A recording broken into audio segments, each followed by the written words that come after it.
Herkese selam. Bugün sizler ile çiçek gibi çiçek pideler yapıyoruz. Kıymalı ve otlu peynir kullandığımız bu lezzetli tarifin yapım aşamalarına hep birlikte geçelim.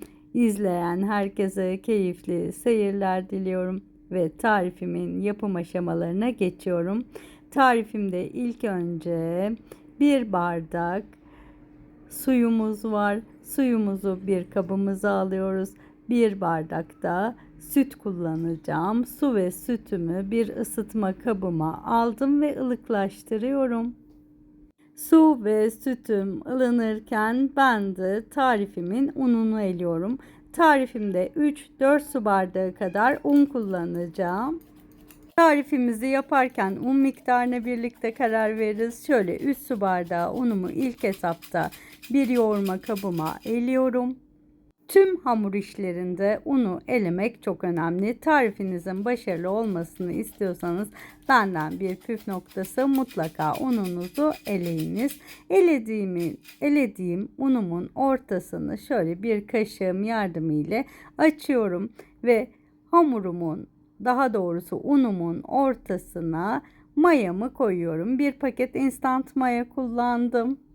Ilıttığım su ve süt karışımımı kabıma ilave ediyorum. Mayalı karışımıma değdirmeden tuzumu, bir tatlı kaşığı tuzumu unumun üzerine serpiştirdim ve hamurumu elim ile yoğurmaya başlıyorum. Hafif yumuşak kıvamlı, ele yapışan bir hamur istiyorum. Tarifimizi yoğurma işlemine devam ederken siz de YouTube kanalıma abone olursanız çok mutlu olurum. Gördüğünüz üzere hamurumuz yavaş yavaş kıvam almaya başladı. Hafif ele yapışan bir hamur elde ettim. Şöyle sizlere yumuşaklığını da hamurumun göstermek istiyorum. Yoğurduğumuz hamurumuzun üzerine bir streç filmimizle kaplayarak 30 dakika dinlendiriyoruz. Bu hamurumun çok mayalanmasını istemiyorum. Hamurum dinlenirken biz de içimizi hazırlayalım. 3 adet soğan, 3 adet yeşil biber, 3 adet domates kullandım kıymalı harcım için. Şöyle bir yemek kaşığı domates salçası ilave ediyorum ki güzel bir renk versin tarifime. Tuzumu ilave ediyorum, bir tatlı kaşığı, bir çay kaşığı kırmızı toz biberim ve karabiberim var. Tüm malzemeler yine açıklamalar kısmında olacak. Şimdi sebzeli karışımımı bir mutfak robotum ile inceltiyorum, çekiyorum. Bu iç harcı lahmacun ve pidelerinizde de kullanabilirsiniz. Şimdi 250 gram kadar kıymam var. Üzerine sebze karışımımı ilave ediyorum. Şöyle bir iç harcımı karıştırıyorum. Sebzelerimin kıymama oranına bakıyorum. Oldukça kafi gözüküyor. Şimdi bu kadar karıştırmak içimiz için yetmez. Lezzetlerin özleşmesi için mutlaka elle yoğurmamız gerekir ve elimizin sıcaklığını da kullanarak iç harcımızı da şu şekilde elimizle yavaş yavaş yoğuruyoruz. Şimdi iç harcımız hazır.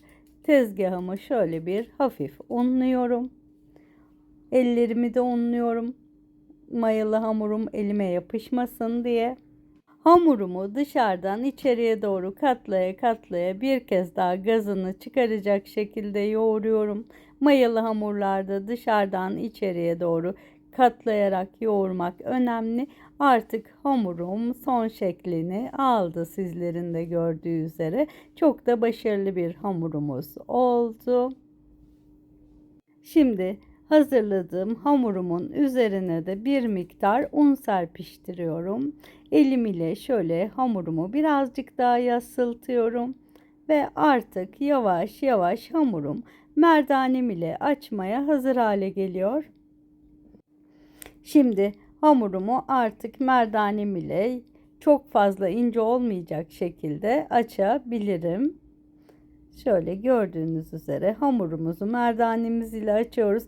Hamurunuzun altına yağlı kağıt koyarsanız tepsiye taşırken de çok rahatlıkla hamurunuzu kaldırıp tepsinize koyabilirsiniz. Gördüğünüz üzere artık hamurumuzun son şeklini verdik. Şimdi bir oklavamız yardımıyla ortadan ikiye bölerek şöyle iz veriyoruz hamurumuza. Tekrar oklavamız ile iz vererek şöyle artı şekli oluşturuyoruz. Yani hamurumuzu 4 eşit parçaya bölmüş oluyoruz. Şimdi hamurumu 8 eşit parçaya bölmek istiyorum ve tekrar oklavam ile izler vererek 8 parçaya hamurumu bölüyorum. Bu şekilde çiçek pidemizin görselini yavaş yavaş hazırlıyoruz. Şimdi oklavam ile kenarlara şöyle iz vereceğim. Bunu tahta kaşığın arkasıyla da yapabilirsiniz. Oklavam ile şöyle pidemin bütün kenarlarını izliyorum. Tariflerimi izliyorsanız ve beğeniyorsanız lütfen yorumlarda da belirtiniz. Şimdi oklava ile izlemem bitti. Biraz da şöyle üçgenlerimin ortasını elim ile izliyorum. İçlerimi bu üçgenlerin içerisine koyacağım. Bu pidemizde de istediğiniz iç harcını kullanabilirsiniz. Ben lahmacun içi veya pide içi gibi kıymalı harç ve otlu peynir kullandım. Patatesli, otlu, damak zevkinize göre pidenizi lezzetlendirebilirsiniz veya her kısma ayrı iç koyarak lezzet şöleni yaratabilirsiniz. Şimdi pidemizin izleme işlemi de bitti. Artık tarifimin otlu peynirli kısmını koyuyorum. Ben bu tarife otlu çökeleği çok yakıştırıyorum. Siz dilerseniz dilediğiniz peynir çeşidiyle yapabilirsiniz. Tüm tarifinizin üzerine kaşar rendesi de gezdirebilirsiniz. Şimdi kıymalı harcımı da hazırlamıştık. Kıymalı harcımızı da pidemizin üzerine koyuyoruz. Ve bir peynirli bir kıymalı olacak şekilde tüm pidemizi bu şekilde hazırlayacağız.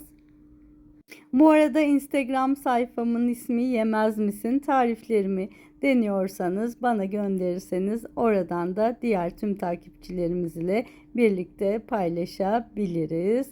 Şöyle kıymalı harcımdan bir tane daha üçgen hazırlıyorum. Lezzetli olduğu kadar yapması da o kadar eğlenceli, zevkli tariflerden bir tanesi. Mutlaka denemenizi tavsiye ederim. Evet, şöyle diğer üçgenlere taşırmamaya gayret ederek kıymalı harcımızı da yaymış oluyoruz. Artık yavaş yavaş şöyle pidemiz son şeklini almaya doğru gidiyor. Sizler de yapmamı istediğiniz tarifler varsa lütfen bana ulaşarak bildiriniz. Hep birlikte o tarifleri de yapalım. Pidemiz hazır. Şöyle ortasına bir tane de çeri domates koydum. Şimdi bir adet yumurta sarım var. Yumurta sarımı da pidemin kenarlarına ve hamur kısımlarına süreceğim. Dilerseniz yumurta sarımızın üzerine çörek otu, susam gibi lezzeti arttıracak tohumlar da ilave edebilirsiniz. Pidemiz hazır olduktan sonra bir yağlı kağıdımız ile fırın tepsimize alıyoruz. 190 derecede 30 dakika pişiriyoruz. Şimdi biz pişmeye gidiyoruz. Görüşmek üzere. Evet, pidemiz fırından çıktı. Şöyle yumuşaklığını zaten görüyorsunuz. Hemen sizler için bir dilim pidemden kesiyorum. Şimdiden yapan, deneyen herkese afiyet olsun. Bir sonraki lezzetli tarifte görüşmek için lütfen bildirim zilini açmayı unutmayın. Pidemiz servise, tadıma hazır. Afiyetle kalın, hoşça kalın.